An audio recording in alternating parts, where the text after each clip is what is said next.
सभी को नमस्कार।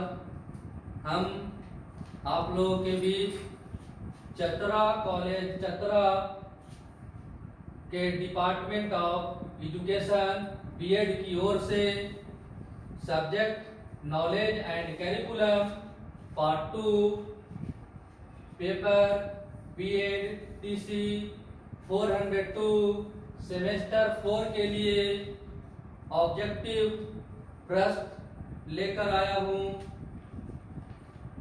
ऑब्जेक्टिव टाइप का क्वेश्चंस है। क्वेश्चन नंबर फर्स्ट, लैटिन भाषा में पाठ्यक्रम शब्द का तात्पर्य है। इसका ऑप्शन ए है खेल का मैदान, ऑप्शन नंबर बी दौड़ का मैदान, ऑप्शन नंबर सी युद्ध का मैदान और ऑप्शन नंबर डी है इनमें से कोई नहीं। तो ध्यान देंगे, यह प्रश्न में जो कह रहा है कि लैटिन भाषा में पाठ्यक्रम शब्द का तात्पर्य है, यानी पाठ्यक्रम शब्द का जो तात्पर्य है, इस प्रश्न का सही जवाब है ऑप्शन नंबर बी दौड़ का मैदान। अब आएंगे क्वेश्चन नंबर 2। नेक्स्ट क्वेश्चन 2 है शिक्षा की तुलना दौड़ से करने पर छात्र की स्थिति होगी।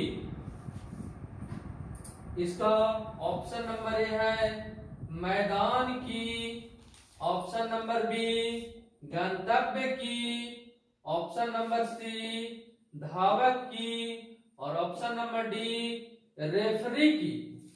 तो यहां ध्यान दीजिएगा, जो क्वेश्चन नंबर 2 है उसमें शिक्षा की जो तुलना है वो दौड़ से करने पर, तो दौड़ से करने पर छात्र की जो स्थिति है वह है, इसका सही जवाब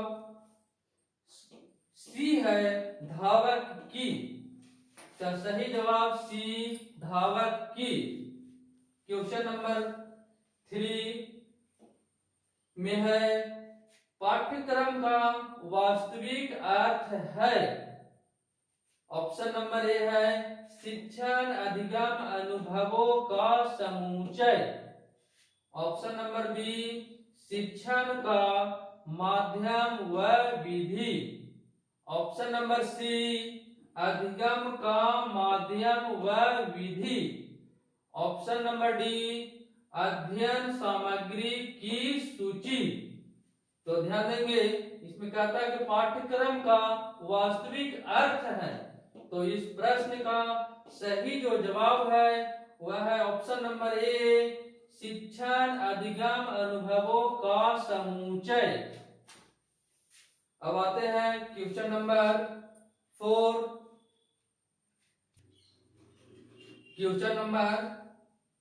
क्वेश्चन नंबर 4 पाठ्यक्रम के आधार पर शिक्षक तैयार करता है।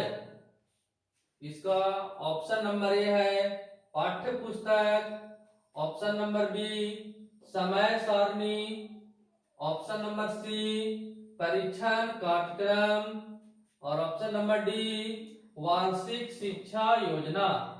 तो ध्यान देंगे, इस प्रश्न में कह रहा है कि पाठ्यक्रम के आधार पर शिक्षक तैयार करता है। तो क्या तैयार करता है?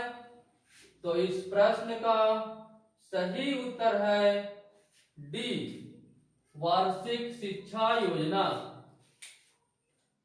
अब आएंगे क्वेश्चन नंबर 5 पाठ्यक्रम किसके लिए जरूरी होता है।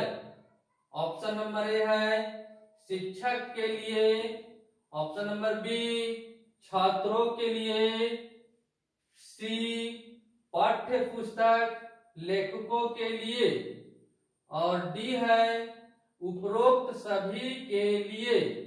तो ध्यान देंगे, इस क्वेश्चन में कह रहा है कि पाठ्यक्रम किसके लिए जरूरी होता है, मतलब आवश्यक है किसके लिए। तो इस प्रश्न का जो सही उत्तर है इसमें उपरोक्त सभी के लिए यह उत्तर सही होगा, क्योंकि पाठ्यक्रम जो जरूरी होता है वह शिक्षक के लिए भी है, छात्रों के लिए भी और पाठ्य पुस्तक लेखकों के लिए। अतः इस प्रश्न का सही उत्तर डी है, उपरोक्त सभी के लिए।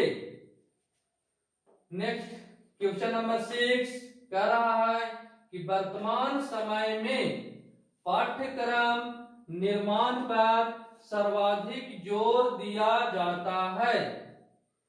इसका ऑप्शन नंबर ए है दार्शनिक आधार, ऑप्शन नंबर बी मनोवैज्ञानिक आधार, ऑप्शन नंबर सी समाज शास्त्रीय आधार, ऑप्शन नंबर डी वैज्ञानिक प्रस्तुति। तो इस प्रश्न में कह रहा है कि पाठ्यक्रम का निर्माण पर सर्वाधिक मतलब सबसे अधिक जोर दिया जाता है। किस पर जोर दिया जाता है? तो इस प्रश्न का सही जवाब है बी मनोवैज्ञानिक आधार पर जोर दिया जाता है वर्तमान समय में।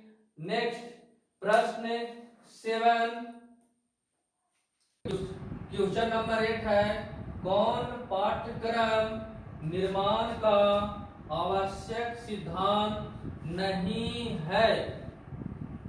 तो इसका ऑप्शन ए है जीवन से संबंध का सिद्धांत, ऑप्शन नंबर बी लोचनीयता का सिद्धांत, ऑप्शन नंबर सी सभ्यता का सिद्धांत, ऑप्शन नंबर डी क्रियाशीलता का सिद्धांत। तो यहाँ ध्यान देंगे इस प्रश्न में कह रहा है कि कौन पाठ्यक्रम निर्माण का आवश्यक सिद्धांत नहीं है, अर्थात इस ऑप्शन में अधिकतम पाठ्यक्रम निर्माण का सिद्धांत दिया हुआ है, इसमें नहीं का चुनना है। तो इसका सही जो जवाब है वो ऑप्शन नंबर सी है, जो सभ्यता का सिद्धांत पाठ्यक्रम निर्माण का सिद्धांत नहीं है। बाकी ये तीनों पाठ्यक्रम निर्माण का सिद्धांत के अंतर्गत आता है। अब क्वेश्चन नंबर 8 है कह रहा है कि वर्तमान में प्रचलित माध्यमिक शिक्षा का पाठ्यक्रम मूलतः है। इसका ऑप्शन नंबर ए है कि विषय केंद्रित पाठ्यक्रम, ऑप्शन नंबर बी अनुभव केंद्रित पाठ्यक्रम, ऑप्शन नंबर सी सभ्यता का सिद्धांत, ऑप्शन नंबर डी सह संबंधित पाठ्यक्रम। तो ध्यान देंगे इस प्रश्न में कह रहा है कि वर्तमान में प्रचलित माध्यमिक शिक्षा का पाठ्यक्रम मूलतः है, यानी माध्यमिक शिक्षा का जो पाठ्यक्रम है वो मुख्यतः यानी मूलतः क्या है, इसमें से चुनना है। तो इस प्रश्न का सही जवाब है वह है ए विषय केंद्रित पाठ्यक्रम। अब आते हैं question number 9। Question number 9 core पाठ्यक्रम से तात्पर्य है। इसका ऑप्शन नंबर ए है पूर्ण निर्धारित मुख्य पाठ्यक्रम के साथ लचीला सहायक पाठ्यक्रम, ऑप्शन नंबर बी पाठ्यक्रम बालक को केंद्र में रखकर पाठ्यक्रम, ऑप्शन नंबर सी अपरिवर्तनशील पाठ्यक्रम, ऑप्शन नंबर डी सभी विषयों का मिला जुला पाठ्यक्रम। तो ध्यान देंगे इस प्रश्न में क्वेश्चन नंबर 9 में कहता है कि कोर पाठ्यक्रम से तात्पर्य है। तो कोर पाठ्यक्रम से जो तात्पर्य है उसका सही जवाब है ऑप्शन नंबर ए पूर्ण निर्धारित मुख्य पाठ्यक्रम के साथ लचीला सहायक पाठ्यक्रम। अब आते हैं क्वेश्चन नंबर 10। क्वेश्चन नंबर 10 में कह रहा है कि पाठ्यक्रम का समायोजन किस आधार पर किया जाता है। ऑप्शन नंबर ए है कठिनाई के आधार पर, ऑप्शन नंबर बी सहसंबंध के आधार पर, ऑप्शन नंबर सी तार्किक के आधार पर, ऑप्शन नंबर डी उपरोक्त सभी के आधार पर। तो ध्यान देंगे इस प्रश्न में कह रहा है कि पाठ्यक्रम का समायोजन किस आधार पर किया जाता है, समायोजन किस आधार पर किया जाता है। तो इस प्रश्न का सही जवाब है कि उपरोक्त सभी के आधार पर, यानी जो पाठ्यक्रम का जो निर्माण है वो कठिनाई के आधार पर, सहसंबंध और तार्किक इन सभी के आधार पर किया जाता है। अतः 10 का सही उत्तर उपरोक्त सभी के आधार पर है। Question number 11। क्वेश्चन नंबर 11, वर्तमान स्कूल स्तर के पाठ्यक्रम की प्रमुख कमी है। इसका ऑप्शन दिया हुआ ए बी सी डी, जिसमें ऑप्शन ए है सैद्धांतिक होना, ऑप्शन बी पुराना होना, ऑप्शन सी समन्वय न होना, ऑप्शन डी केवल प्रकरणों को सूचीबद्ध करना। तो ध्यान देंगे, इसमें कह रहा है कि वर्तमान स्कूल स्तर के पाठ्यक्रम की प्रमुख कमी, पाठ्यक्रम का जो प्रमुख कमी है, इसका जो सही उत्तर है वह है डी, यानी केवल प्रकरणों को सूचीबद्ध करना। अब क्वेश्चन नंबर 12 में है दिया हुआ है कि वर्तमान विद्यालयी पाठ्यक्रम में सुधार की प्रथम प्राथमिकता होनी चाहिए। इसमें भी 4 ऑप्शन है, ए बी सी डी। इसमें ए नंबर ऑप्शन है कि पुरानी विषय वस्तु हटा दी जाए। ऑप्शन नंबर बी है शिक्षा निर्देशिका तैयार कराई जाए। ऑप्शन नंबर सी तार्किक अधिगम क्रियाओं पर बल दिया जाए। ऑप्शन नंबर डी है नई पाठ्य पुस्तक लिखवाई जाए। यह क्वेश्चन को फिर से समझेंगे कि वर्तमान विद्यालयी पाठ्यक्रम में सुधार की प्रथम प्राथमिकता, यानी विद्यालयी पाठ्यक्रम में सुधार की जो पहला प्राथमिकता है वो क्या होना चाहिए। तो इस प्रश्न का सही जवाब है सी तार्किक अधिगम क्रियाओं पर बल दिया जाए। जो तार्किक रूप से अधिगम यानी सीखने की क्रिया है उसको उस पर बल दिया जाए। अब है क्वेश्चन नंबर 13। इस क्वेश्चन में कह रहा है कि पाठ्यक्रम की एकीकृत उपागम में किया जाता है। इसमें भी 4 ऑप्शन है, क्रमशः A B C D. Option number A में है कि कक्षाओं का विभेद समाप्त। ऑप्शन नंबर बी है कि विषयों का विभेद समाप्त। ऑप्शन नंबर सी छात्र द्वारा स्वगति से अधिगम। ऑप्शन नंबर डी है उपरोक्त सभी। तो इस क्वेश्चन को समझेंगे फिर से। पाठ्यक्रम की एकीकृत उपागम, एकीकृत उपागम में किया जाता है। एकीकृत उपागम में क्या किया जाता है। तो इस प्रश्न का जो सही जवाब होगा, ये पाठ्यक्रम का जो एकीकृत उपागम में है ये उपरोक्त सभी है, अर्थात कक्षाओं का विभेद भी समाप्त किया जाता है, विषयों का विभेद समाप्त कर दिया जाता है और छात्र द्वारा स्वगति से अधिगम करते हैं। अर्थात इस प्रश्न का जो सही जवाब है डी है, उपरोक्त सभी। अब next question number 14। Question number 14 वर्ष 1976 में गठित पाठ्यक्रम समीक्षा समिति के अध्यक्ष कौन थे। इसका ऑप्शन है A number A B C D, जिसमें ए है doctor A K Sharma. Option number B doctor Ishwar Bhai Patel. Option number C है doctor Malcolm Adiseshiah. Option number D है प्रोफेसर यशपाल। तो ध्यान देंगे इस प्रश्न में जो कह रहा है कि 1976 में गठित पाठ्यक्रम समीक्षा समिति, यानी पाठ्यक्रम समीक्षा समिति के जो अध्यक्ष थे वह कौन थे? तो इसका सही उत्तर है option number B, doctor Ishwar Bhai Patel. अब क्वेश्चन नंबर 15 में कह रहा है कि वर्तमान राष्ट्रीय पाठ्यक्रम रूपरेखा कब आई थी? इसमें भी 4 ऑप्शन है, ए बी सी डी, जिसमें ए है 2005, option number B 2009, option number C 2014 और ऑप्शन नंबर डी 2015। तो ध्यान देंगे, पाठ्यक्रम वर्तमान राष्ट्रीय पाठ्यक्रम रूपरेखा कब आई थी, ईस्वी सत्र बताना है। तो पाठ्यक्रम जो रूपरेखा है, राष्ट्रीय पाठ्यक्रम रूपरेखा, वह 2005 में आई थी। इसका सही उत्तर ए है 2005। नेक्स्ट क्वेश्चन 16, माध्यमिक शिक्षा आयोग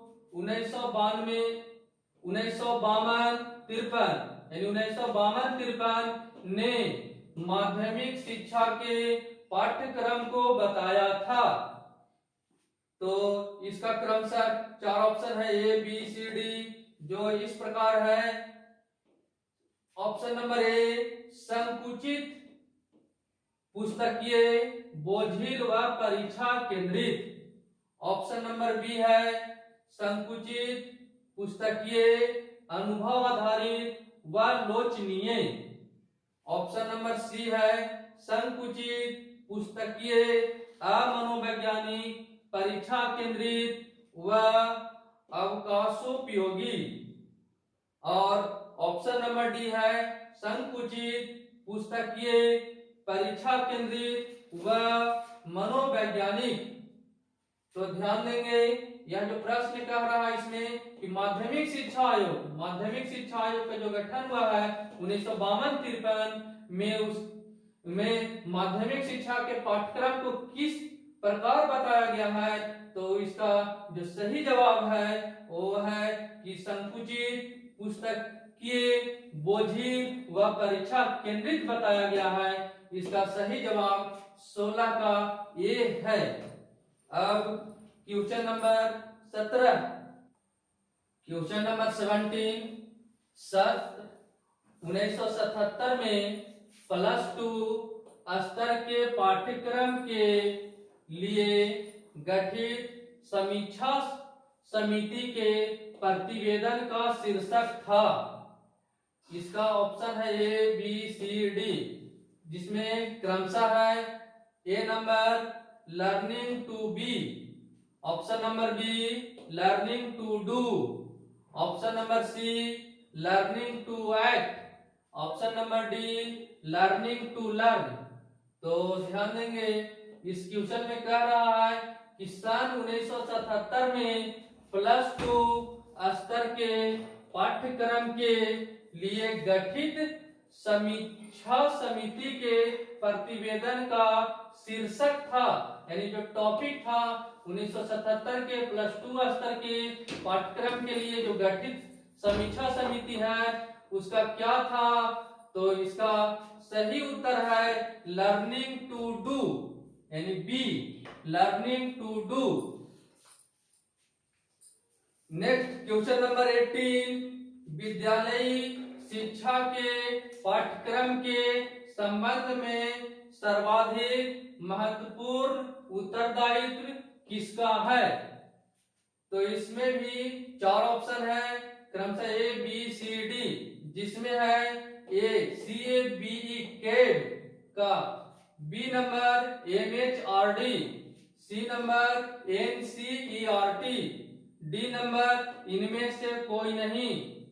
तो इसमें कह रहा है कि विद्यालयी शिक्षा के पाठ्यक्रम के संबंध में सर्वाधिक महत्वपूर्ण, जो सबसे इंपॉर्टेंट उत्तरदायित्व किसका है विद्यालयी शिक्षा के पाठ्यक्रम के संबंध में। तो इस प्रश्न का सही जवाब है सी NCERT का, सी।